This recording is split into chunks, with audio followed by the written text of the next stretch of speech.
उत्तर प्रदेश के मेरठ में प्याऊ बनाने को लेकर दो समुदाय के लोगों में झड़प, 50 से ज्यादा लोगों के घायल होने की खबर। डीएम ने कहा हालात काबू में। प्याऊ एक मशीन लगा रहे थे कुछ लोग और वहाँ उसको लेके उसको कवर करने के लिए चिनाई और गेट लगा रहे थे। उसको लेके कुछ लोगों ने विरोध किया और उसके बाद वो विरोध आपस में पथराव में बदल गया, आपस में पथराव होने लगा। उसके बाद पुलिस ने जाके मौके पर से रुकवाया।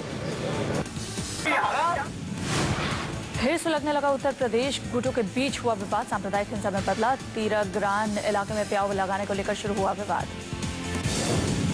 प्याऊ लगाने से शांति में पड़ेगी खलल, एक गुट कर रहे थे इसका विरोध, लेकिन दूसरे समुदाय के लोगों ने किया अनसुना। हिंसा फैलने के बाद पुलिस की गाड़ियों में भी लगा दी गई आग। प्याऊ विवाद को लेकर भड़की हिंसा के बाद प्रशासन ने कसी कमर। मौके पर 8 आरएफ कंपनियों ने संभाला मोर्चा। स्थिति तनावपूर्ण लेकिन नियंत्रण में। विवाद को ठंडा करने के लिए बुलाई जा सकती है दोनों संप्रदायों के लोगों की बैठक। पुलिस ने कहा आपसी बातचीत से विवाद को किया जा सकता है खत्म।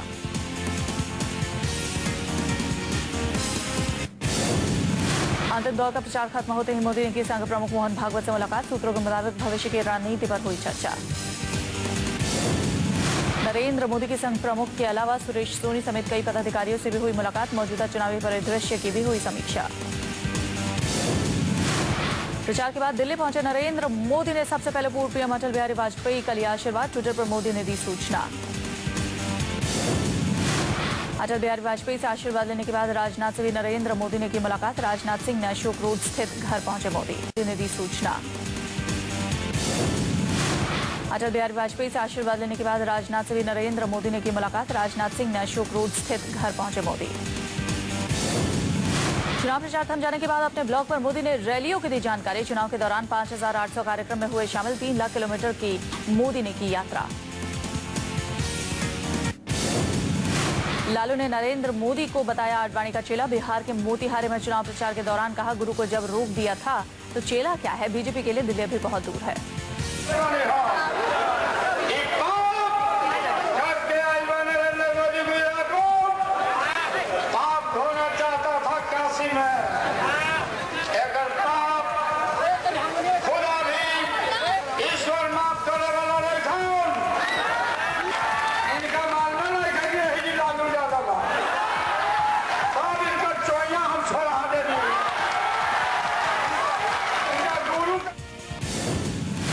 चुनाव प्रचार खत्म होते ही नीतीश कुमार की जुबान पर आया दर्द। कहा अपने राजनीतिक जीवन में उन्होंने ऐसा नकारात्मक चुनाव कभी नहीं देखा। चुनाव में पाने की तरह बीजेपी ने बहाया पैसा। बीजेपी ने वाराणसी चुनाव पर नजर रखने के लिए लगाए 250 कैमरे। आम आदमी पार्टी ने की घोषणा। बीजेपी कार्यकर्ताओं पर 250 जासूसी कैमरों की मदद से रखेगी नजर। आम आदमी पार्टी नेता संजय सिंह ने किया दावा बीजेपी के लोग शराब और पैसे बांटकर मतदाताओं को लुभाने की कर सकते हैं कोशिश। संवेदनशील बूथों पर लगेंगे कैमरे। जीतने के लिए कुछ भी कर सकती है पार्टी। मतदाताओं के लिए हेल्पलाइन नंबर भी किया गया जारी। एनडीए को समर्थन से मायावती का इनकार। लखनऊ में कहा बीजेपी को सत्ता तक नहीं पहुंचने दूंगी, लेकिन यूपी के समर्थन के सवाल पर साधी चुप्पी। मायावती का दावा बीएसपी केंद्र में सत्ता संतुलन के नए केंद्र के रूप में उभरेगी। किसी भी दल को नहीं मिलेगा स्पष्ट बहुमत। बीजेपी और चुनाव आयोग में गहरा रिश्ता। चंदौली में समाजवादी पार्टी के नेता आजम खान ने कहा जनता को मूर्ख बनाने के लिए बीजेपी चुनाव आयोग पर साध रहा है निशाना। बीजेपी झूठों की सरताज। मोदी को सुरक्षा कारणों के चलते बनारस में रैली की नहीं मिली इजाजत। समाजवादी पार्टी ने किया है निष्पक्षता से काम। बीजेपी को हर दिन अपने गुब्बारे फूटते हुए दिख रहे हैं। विपक्ष ने कहा बीजेपी के वक्तव्यों में शब्दों की अश्लीलता, हार की बौखलाहट है। बनारस में बीजेपी हार की कगार पर खड़ी है। प्रचार के आखिरी दिन यूपी के कुशीनगर में मोदी की रैली में मोदी बोले कांग्रेस पार्टी के लिए दिल्ली के दरवाजे बंद हो चुके हैं। कुशीनगर रैली में कांग्रेस पर बरसे नरेंद्र मोदी। मोदी ने कहा कांग्रेस जितना कीचड़ उछालेगी उतना ही कमल खिलेगा। कुशीनगर से कांग्रेस प्रत्याशी केंद्रीय गृह राज्य मंत्री आरपीएन सिंह पर मोदी ने लगाया आरोप। कहा दिल्ली के निर्भया कांड के लिए आरपीएन भी उतने ही जिम्मेदार जितनी यूपीए सरकार। नरेंद्र मोदी ने आरपीएन सिंह पर हमला बोलते हुए कहा कि आरपीएन सिंह सोनिया गांधी और राहुल के प्यारे हैं, इसलिए सोचते हैं कि जनता के लिए कुछ भी करेंगे तो चलेगा। आरपीएन सिंह का मोदी पर पलटवार। कहा कि मोदी ने कुशीनगर में नहीं की विकास की बात, बस मेरे ऊपर उठाई उंगली। मोदी के 3D अवतार को विश्व रिकॉर्ड में शामिल करने की तैयारी। बीजेपी का दावा 3D होलोग्राम के जरिए हुए प्रचार से बना नया रिकॉर्ड। देश भर में ताबड़तोड़ रैली करने वाले मोदी ने 1500 से ज्यादा 3D सभाएं की, साथ ही 100 से ज्यादा जगहों से इन सभाओं के जरिए करोड़ों लोगों तक अपनी बात पहुंचाई। बीजेपी ने 3D तकनीक पर सीडी जारी की है। सीडी के जरिए ये बताया गया है कि मोदी ने हाईटेक प्रचार कर पूरी दुनिया में शोहरत हासिल की। मोदी के 3D प्रचार के लिए 300 लोगों की टीम ने दिन रात काम किया। इसमें टेक्निकल स्टाफ से लेकर सैटेलाइट एक्सपर्ट की टीम ने पूरी प्लानिंग की। बीजेपी के पीएम पद के उम्मीदवार मोदी ने देश भर में जमकर प्रचार किया और 3D तकनीक का इस्तेमाल कर प्रचार में आगे रहने का दावा भी किया। कोलकाता में ममता बनर्जी का रोड शो, आखिरी चरण की वोटिंग से पहले दीदी ने दिखाई ताकत। आखिरी दौर की वोटिंग से ठीक पहले 16 मई के नतीजों और उसके बाद के हालात पर चर्चा के लिए मुंबई के एनसीपी की बैठक। एनसीपी सुप्रीमो शरद पवार की अगुवाई में माथापच्ची। लोकसभा चुनाव में एनसीपी के प्रदर्शन पर भी चर्चा। बैठक में महाराष्ट्र के उप मुख्यमंत्री अजित पवार भी हुए शामिल। वाराणसी में एयरपोर्ट पर मची अफरा तफरी। धुआंधार प्रचार के बाद चार्टर प्लेन और हेलीकॉप्टर से नेताओं की वापसी से नागरिक विमानों के उतरने में हुई देरी।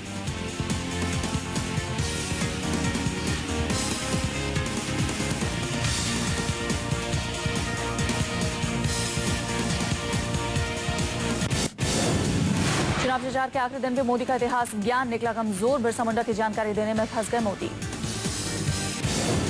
मोदी ने कहा कि 1857 की क्रांति में भगवान बिरसा मुंडा ने बड़ी लड़ाई लड़ी, लेकिन मोदी भूल गए कि बिरसा मुंडा का जन्म 15 नवंबर 1875 को हुआ था, 1857 की क्रांति से काफी पहले।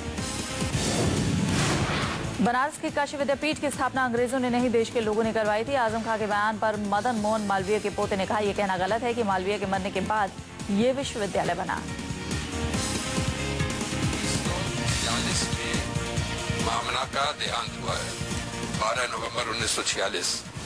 उस बीच में सिल्वर जुबली हो चुकी थी बनारस हिंदू यूनिवर्सिटी की, जिसमें सारे गांधी जी वगैरह सारे नेता आए थे। तो ये तो सोचना ही गलत है कि ये यूनिवर्सिटी उनके मरने के बाद बनी है, और ये भी कहना गलत है कि ये ब्रिटिश गवर्नमेंट के पैसे से बनी। झारखंड में राष्ट्रपति प्रणब मुखर्जी का चलता रहा संबोधन और सोते रहे CM Hemant Soren. Indian school of mines के 36वें दीक्षांत समारोह में मुख्य अतिथि के तौर पर बोल रहे थे राष्ट्रपति।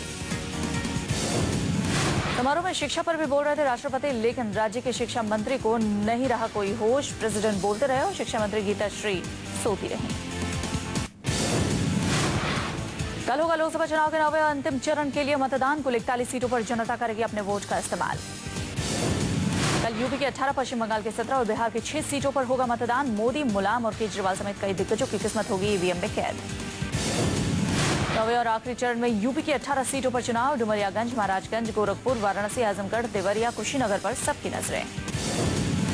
बंगाल में उत्तर और दक्षिण 24 परगना, नदिया, मुर्शिदाबाद समेत 17 सीटों पर डाले जाएंगे वोट। पश्चिम मिदनापुर और कोलकाता में है जबरदस्त टक्कर।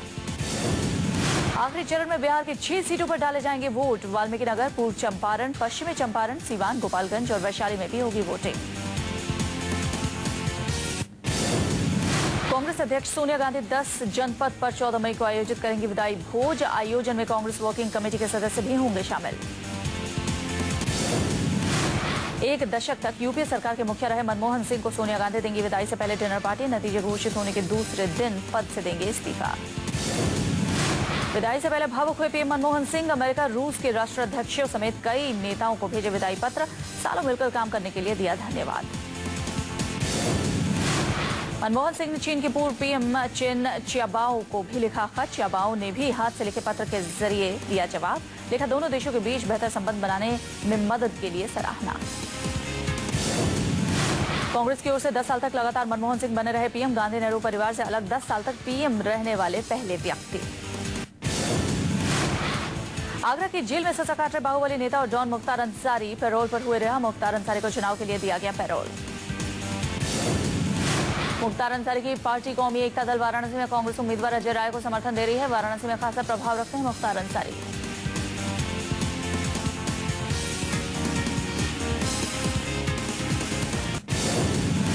पंजाब के 2 शहरों में लगी भीषण आग। लुधियाना में ओसवाल वुलन मिल्स तो मोगा में बिजली स्टेशन में दिखा आग का तांडव।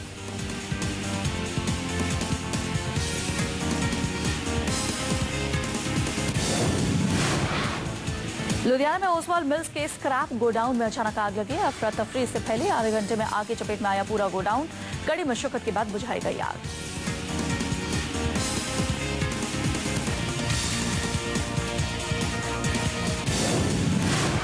पंजाब के मोगा शहर में एक बिजली स्टेशन में लगी आग, करोड़ों का सामान जलकर खाक, कंट्रोल रूम भी हुआ तबाह। शुरुआती जांच के मुताबिक बिजली लाइनों में हुई स्पार्किंग की वजह से लगी थी आग। इलाके में बिजली सप्लाई बाधित।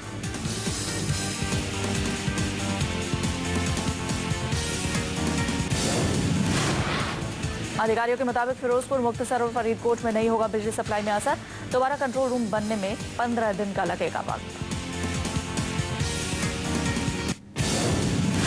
दिल्ली में सामने आई एक सनसनीखेज वारदात। पत्नी ने अपने नाबालिग बॉयफ्रेंड के साथ मिलकर किया पति का कत्ल।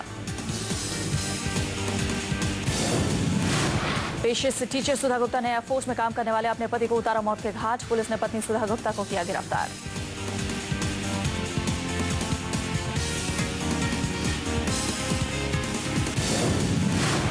बॉयफ्रेंड से रिश्ते के बाद से ही पति पत्नी में रहता था झगड़ा। 10 अप्रैल को सुधा ने बॉयफ्रेंड के साथ मिलकर गला दबाकर पति की हत्या कर डाली।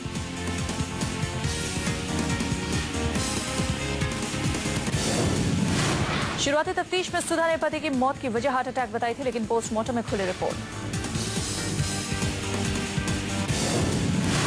सुधा के अलावा नाबालिग बॉयफ्रेंड भी गिरफ्तार। पुलिस ने दोनों से पूछताछ की है और कर भी रही है।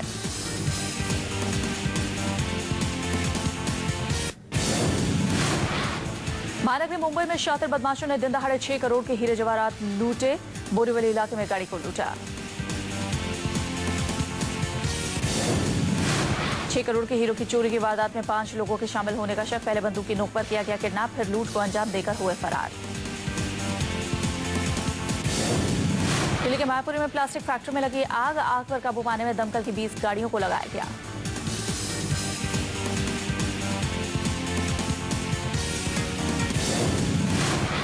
जम्मू के पुंछ सेक्टर में सेना और आतंकवादियों के बीच मुठभेड़। सेना ने 2 आतंकियों को मार गिराया। 4 आतंकियों का यह ग्रुप पिछले कई दिनों से सीमा पार करने की ताक में जुटा हुआ था। सांची के पास चला बड़ा हादसा। मद्रास राजधानी एक्सप्रेस का इंजन पटरी से उतरा। किसी के घायल होने की खबर नहीं।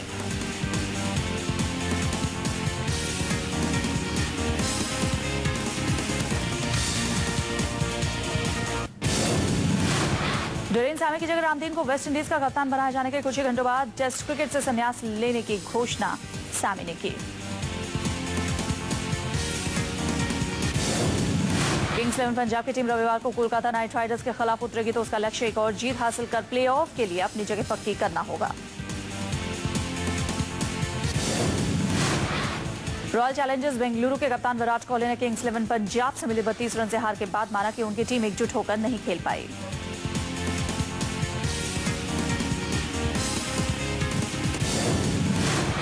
टीम इंडिया के पूर्व क्रिकेटर रवि शास्त्री के मुताबिक भुवनेश्वर कुमार आईपीएल में बेहतर प्रदर्शन कर रहे हैं और वो अपनी खोई हुई लय हासिल कर रहे हैं।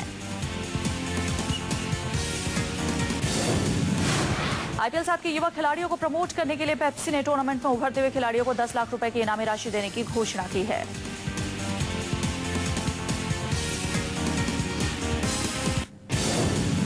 अमेरिका में हवा में हादसा। हॉट एयर बलून में लगी आग। हादसे के बाद बलून में सवार 3 लोगों की तलाश जारी। शुक्रवार को हुआ हादसा। हादसे के बाद स्थानीय लोगों ने आग लगे बलून को गिरते देखा। साथ ही बलून में सवार लोगों को मदद के लिए पुकारते भी सुना गया।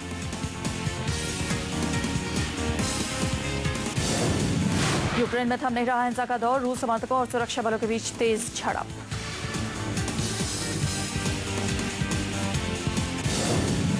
रूस समर्थकों ने शहर में कई जगहों पर किया बवाल, टायर जलाया और रास्तों को किया बंद।